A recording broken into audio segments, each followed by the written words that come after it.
looking at the globe and how we're going to be able to feed future generations. Right now, we have about 7.5 billion people on planet Earth. And by 2038, they said we should have about 9 billion people, possibly 12 to 13 billion by the end of the century. And one of the ways of making sure that we actually have ample food stocks is to take care of the pollinators. And I have someone that's a true expert in this at George Mason University, has an organization called the Business for a Better World. This is Lisa M. Gring-Pemble. She's associate professor in the College of Business, also the co-executive director of the Business for a Better World. And also she has something very special. It's called the Honeybee Initiative. It's absolutely amazing. And Lisa, welcome to the Emerald Planet TV. Thank you. It's a pleasure to be here. Tell us a little bit about the Business for a Better World and how did it get involved as far as the Honeybee Initiative? That's a great question. So the Business for a Better World Center formed at George Mason University when we realized that we as educators needed to do a much better job of preparing the next generation to reorient the business environment. We really believe that business should be a force for good in the world. And so we're looking at the Sustainable Development Goals as our North Star and using those to help us do things like lead a movement to reshape business education so that we're inspiring people to go out and do business for a better world. And the Honeybee Initiative is part of the Business for a Better World Center. And for us, it really is part of our mission in that it helps us to think about models for how education and business can partner across sectors to address the global goals. Now, why the honeybee of all things? We're very much involved in the EmeraldPlanet International Foundation with the monarch butterflies, which is another pollinator. But honeybees are absolutely critical and a linchpin for the food supply. So why study this as far as being in your College of Business? Yeah, we get that question a lot. How did we get bees in the business school? There's really at least three reasons. The first is quite simply that our mission really is to address the global goals. And so the Honeybee Initiative allows us to address a wide variety of global goals around issues like economic empowerment, gender equity, food security. Second, the Honeybee Initiative provides us with a model for how to address global goals through these cross-sector partnerships that we believe so much are essential to the work that we do. And third, as you already alluded to, bees are threatened, and humans survive only if bees survive. And the reality is that bees pollinate 1/3 of the food that we eat. Without them, our grocery aisles do not look abundant like the ones here. They actually look decimated like the ones that I think are on one of the other slides. There it is. And it really has an impact on dairy products as well, because bees pollinate the clover and alfalfa that the milk producing animals eat. And as a result, without bees, we're looking at a 50% reduction in milk products in the grocery stores. I want to go back to this image right here. So we're looking at all this fantastic produce. It's beautiful. And the bees are responsible for so much of this and other pollinators, of course.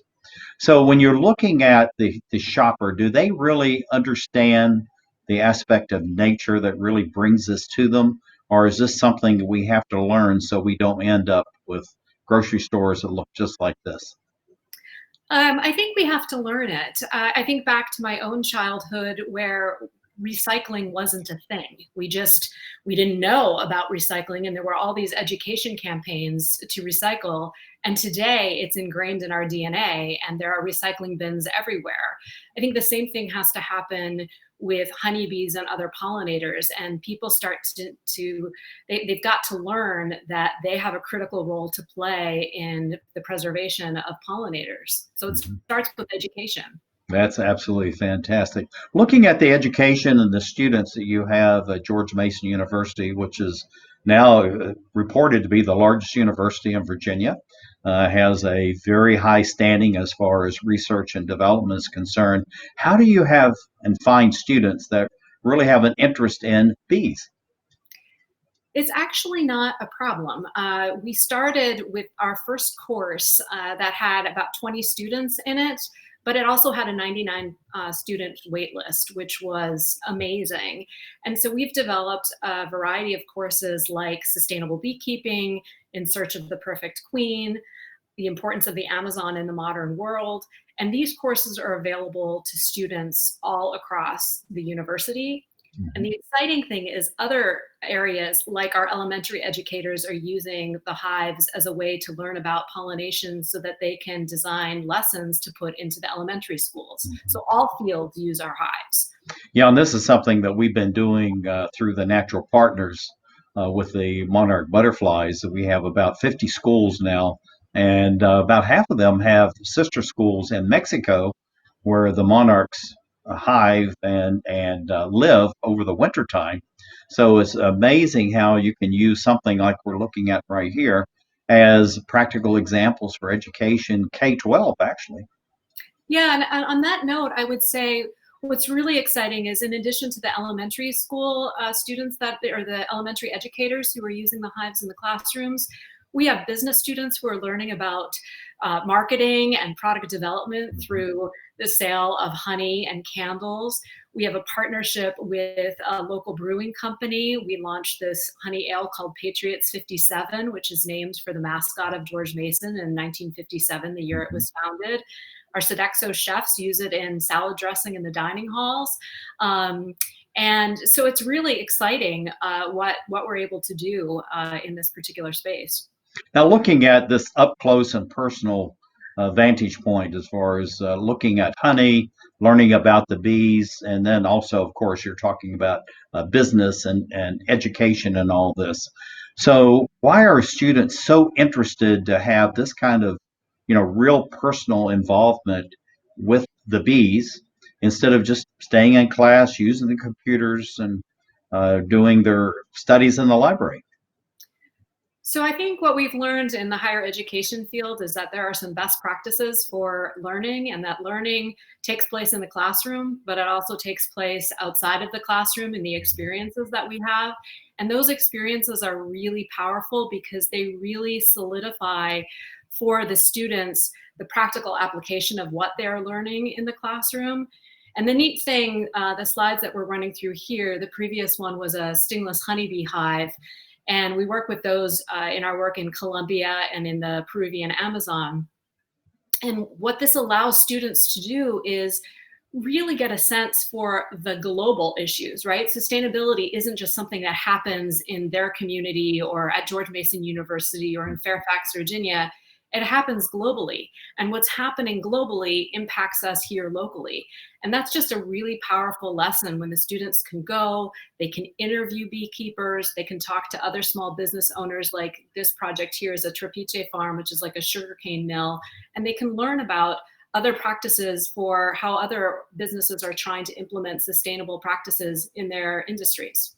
Now, looking at this globally, this is something that, I mean, this is up close and personal in another country, thousands of miles away. Why is that so important at George Mason University to have this international component, not only with your honeybees and the College of Business, but really it goes across every discipline that you have at George Mason University?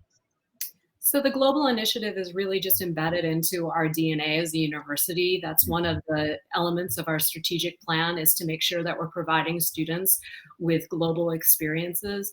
And again, it just goes back to this opportunity to be able to connect with people and disciplines and geographies that are different from our own, and recognizing that it's only when you get all of these disciplines and geographies and people together that we can really effectively address the global goals. Now, looking at this photograph here and then moving on to this one, what do you think the students are really getting out of this, actually watching, real people living in this type of environment, in this type of situation, and how they live very differently than we do, but yet they still live happy, productive lives? Yes, well, I think one of the lessons that we hope that they learn, so this actually slide is from Peru, and one of the things that we do in our all of our partnerships, whether it's Peru or Colombia or even here regionally in Fairfax County, is we have tri-sector, so across sector partnerships, and we also use the materials that are natural to the region that we're working in.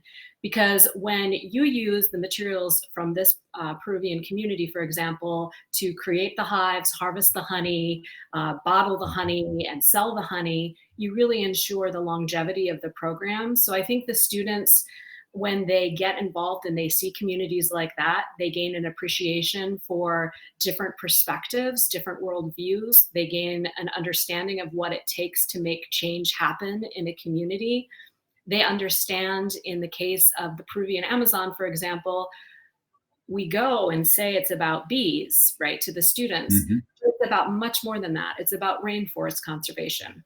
We say it's about bees in Colombia, but really what it's about is economic empowerment of rural women and their families. And so the bees spark other conversations. Yeah, looking at this, and then we're talking about the mascot and naming back in '57 and all that. But going back here, how do you tie these two things together where they're actually creating their own beehives out of natural materials? And then the natural material here, of course, as far as the beverage, is the honey as the link in both of these.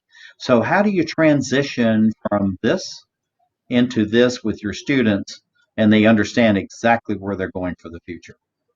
So we talk a lot about creative intelligence as one of those skills that students need in order to thrive post-graduation. And so they constantly need to be looking at ways to see situations differently and solve challenges. And so our mission with the Honeybee Initiative is to empower communities to use through sustainable beekeeping. And what that looks like, what that empowerment looks like, really depends on the community that we're in. So in Colombia, I said it was empowering women. In Fairfax County, where it's with a landfill, it's rehabilitating a local landfill as a place where elementary students can come and learn about pollination and waste management. When we look about something with a local brewing company, it's about how can we get the message out about the importance of pollinators. And what's really neat about those beer cans is that they have the address of our website on it. And I'm not suggesting that everyone's going to drink a beer and be Googling the information, but it's a part of this. Did you know how honey is so instrumental to everything that we do? Lisa, we're running out of time. So where do you see this going the next 5, 10, or 15 years? And we have about 10 seconds to do all that. Growing, expanding the reach and scope of our programs. And I just want to shout out and say that we're always looking for partners. And so if someone wants to learn more or discuss how we can do things together, please do reach out. This is Dr. Lisa Gring-Pemble. Thank you, from George Mason University, as we create the Emerald Planet. Thank you.